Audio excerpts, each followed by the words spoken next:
Nagar circle పరిధిలోని వనశ్రీపురం డివిజన్లో వివిధ హోటళ్ళని చెక్ చేయడం జరుగుతుంది. కమిషనర్ గారి ఆదేశాలు, జనార్దన్ రెడ్డి సార్ ఆదేశాల మేరకు పరిశుభ్రత గురించి మరియు ఆహార పదార్థం సప్లై చేస్తున్నారు, నిల్వ ఏమైనా ఉంటుందా, ప్రజలకు ఏమైనా ఇబ్బందులు కలుగుతున్నాయని వాటి మీద మన వెటర్నరీ డాక్టర్ రామకృష్ణారావు గారు, అదేవిధంగా మా ఫుడ్ ఇన్స్పెక్టర్ మేఘం గారు, మేము ముగ్గురం కలిసి సంయుక్తంగా ఇన్స్పెక్షన్ చేయడం జరుగుతుంది.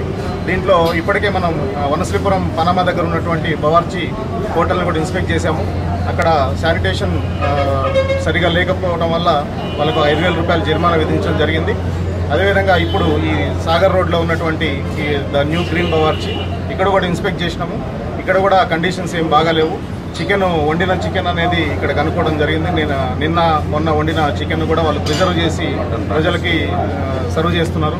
అదేవిధంగా మటన్ కూడా పైన కిచెన్లో ఫ్రిడ్జ్లో పెట్టించారు. నిర్దేశించిన ప్రదేశాల్లో, గుర్తించబడిన ప్రదేశాల్లో మాత్రమే మీరు పర్చేజ్ చేయాలని చెప్పేసి. కానీ వాళ్ళు అట్లా కాకుండా ఎక్కడ పడితే అక్కడ డిసీజెస్ ఉన్నటువంటి యానిమల్స్ని కట్ చేసి ఇక్కడ వండటం జరిగి ప్రజలు ఇబ్బందులకు గురి కావడం జరుగుతుంది. ఇటువంటి వాటిని తిన్నప్పుడు ప్రజలకు వాంతులు, విరేచనాలు, అదేవిధంగా చాలా రకాల రోగాలు వచ్చే అవకాశం ఉంది. కాబట్టి ఇన్స్పెక్షన్ చేసి మేము వారికి జరిమానాలు కూడా విధించడం జరుగుతుంది.